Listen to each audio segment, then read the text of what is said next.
এতে দেখেন আমার পাকঘরের অবস্থা, উলির মাটি, এই যে জায়গায় জায়গায় উলিতে মাটি উঠে একদম ভুর করে রাখছে। এই যে আজকে কিন্তু এগুলার ব্যবস্থা করা হইব। এই যে কী অবস্থা করছে এখানে, পুরা সব মাটি।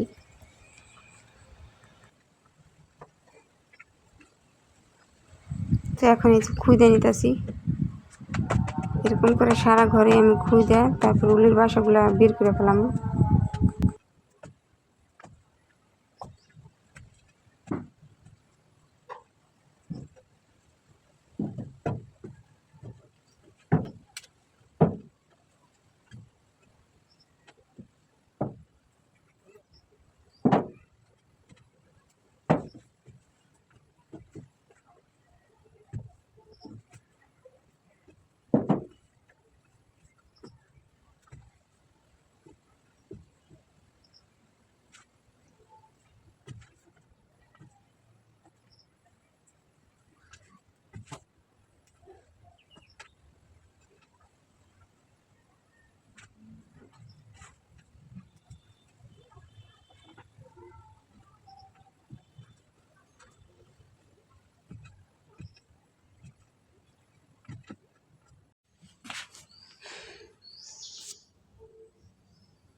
এই তো দেখেন ওদিক দিয়ে তো খুঁজে খুঁজে নিয়েছি, গুঁড়ো হয়ে গেছে। আর এই যে বাসাগুলোর অবস্থা, মাটির খুঁজার পরে একদম সাবধানে খুঁজতে হয়, কাশি দিয়ে আমি একদম আস্তে আস্তে করে খুঁজে নিতেছি।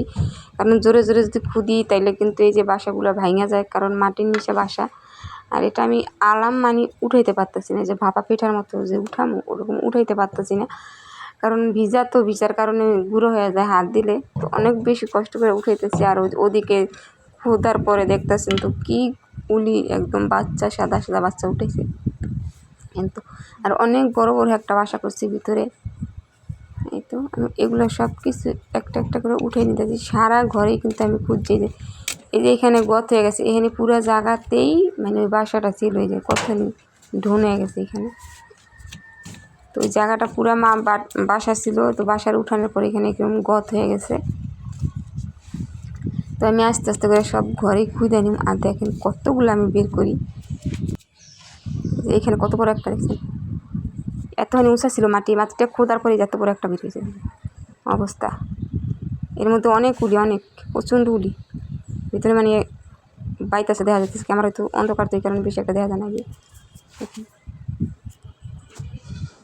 অভাব নাই উলির ভিতরে। এই চাকটা কিন্তু অনেক বড়, মৌমাছির চাক যেরকম না ওরকম চাক, বড় বড় একটা চাক। কিন্তু যে আমি বের করার সময় ভাঙে আসে। আর উলি ভালোভাবে আমি হাত দিয়ে আছে বের করবো, তো ওটা বের করতে পারি না। উলিতে আমার হাতে দেয় কামড়, তারপরেও আবার ভয় লাগে একটু, যেহেতু বর্ষার সময় সাপ সুপ নাকি ভিতরে থাকতেও পারে, এই জন্য একটু ভয় ভয় লাগে। তো আনতে গেলে ভাঙা যায়, একদম আরাম করে উঠাইতে পারতেছি না। যে ছাগলের ঘরেটা, এখানে কিন্তু আমি ছাগল বান্ধি।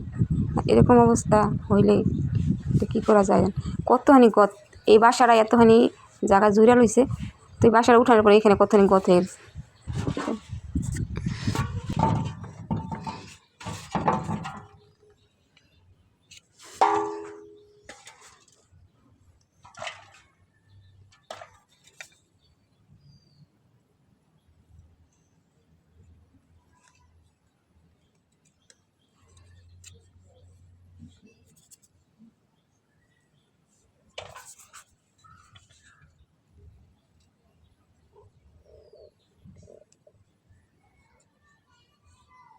যে মাটির নিচে আবার কাঁঠাল গাছের শিকড় আছে, শিকড়ের জন্য আরও বেশি যে উঠান যায় না, শিকড়ের বাইজা ওটা হয়ে যায়, ভাঙা যায়। কত গভীরের ভিতরে গেছে দেখেন। আমি কাশিটা কিন্তু উঠাই নিতেছি। এখনই জায়গা একদম পুরা গত হয়ে গেছে, আরও ভিতরে কিন্তু আরও আছে। এটা কেমন ধরনের বাসা করছে, উলিতে এরকম নাকি পারে? এত উলি, তো মুখে এত ধার, তা বলার মতো না। কামড় দিলে হাত ছিঁড়ে ফেলায়। একদম ছোটো ছোটো দেখ কেমনি করে বাসাগুলো করছে। এটা কি বলতে পারবো যে উলিতে এরকম বাসা করতে পারে? যে আমার হাতে একদম ধরে, মানে আনতে গেলে হাতে ধরে যে কামড় দিয়ে ধরছে হাত। কতখানি জায়গা নিয়ে করছে। এই জায়গাটায় এই বাসাটাই ছিল, মাটি ছিল না। বাসাটাই পুরো, এই জায়গাটা পুরো ভরাট করা ছিল।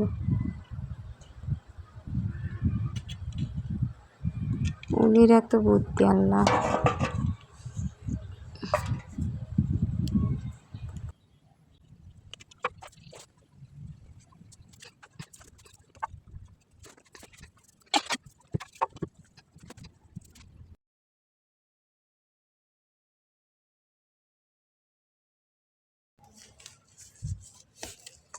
এই যে এত বড় বড় একটা বাসা করছে, তা বলার বাইরে।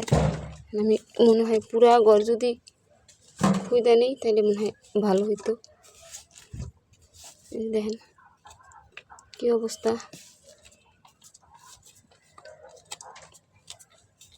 পুরা ঘরে কিন্তু আমি একদম খুঁজে নিছি। এখানে একটা, ওইখানে একটা, ওইখানে, এদিক দিয়ে ধরলো, ওদিক দিয়ে, ওদিক দিয়ে ধরলে এদিক দিয়ে। দেখেন কি একটা অবস্থা, বলার বাইরে। বাইরে তো পিঁড়া আছে না, পিঁড়ার মধ্যে ঢুকছে।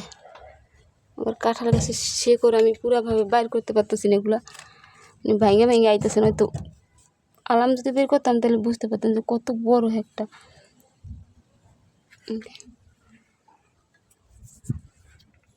প্রচুর বড় বড় একটা বাসা।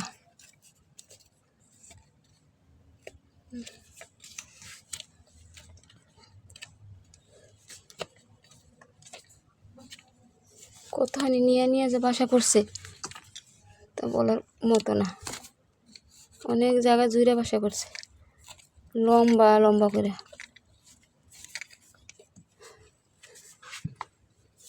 এই বাসাটা এই হইতে শুরু করে এই থেকে এই যে দূর পর্যন্ত দেখেন কত বড়।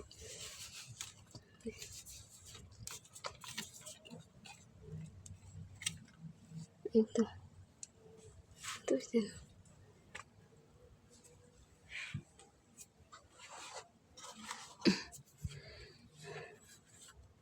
উনিতে যদি এরকম যন্ত্রণা করে তাহলে কি করার আছে?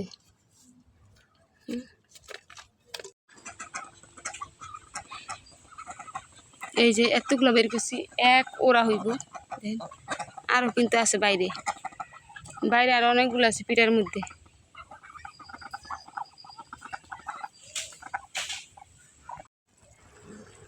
উলির কাজ শেষ করে যে আমি পাক করতে আসছি, পাক করার জন্য যে মাছ নিছি, মাছ দিয়ে রান্না করবো। এখানে যে ইলিশ মাছ আছে, ছোটো ছোটো ইলিশ, ঝাটকা ইলিশ, ওগুলা দিয়া তারপরে রান্না করবো শাক দিয়া। পাক করতে কিন্তু আজকে অনেক বেশি দেরি হয়ে গেছে, এই কারণে গ্যাসে পাক করতেছি। তো ঘরে বসে বসে পাক করি। সন্ধ্যাবেলা কিছু সিঙ্গারা বানাইছিলাম ঘরে, ওগুলো খাই। এটা কি কোনো লেখার জাত হয়েছে? এটা কি লেখা হয়েছে? এটা কি লেখা? সিঙ্গারাগুলো কিন্তু আগে আমরা এর থেকে ছোটো ছোটো এই বড় বড় সিঙ্গারা খেয়েছি 5 টাকার, আর এখন এগুলো নাকি 10 টাকা হয়ে গেছে। গরম ঠান্ডা দিয়ে 10 টাকার বেশি হয়েছে। কিন্তু ক্যামেরায় কিন্তু দেখা যেতেছে ছোটো, অনেক বড় বড় একটা সিঙ্গারা। তো বাসায় যদি বানাই তাহলে খাওয়া যায় বেশি মন করে, আবার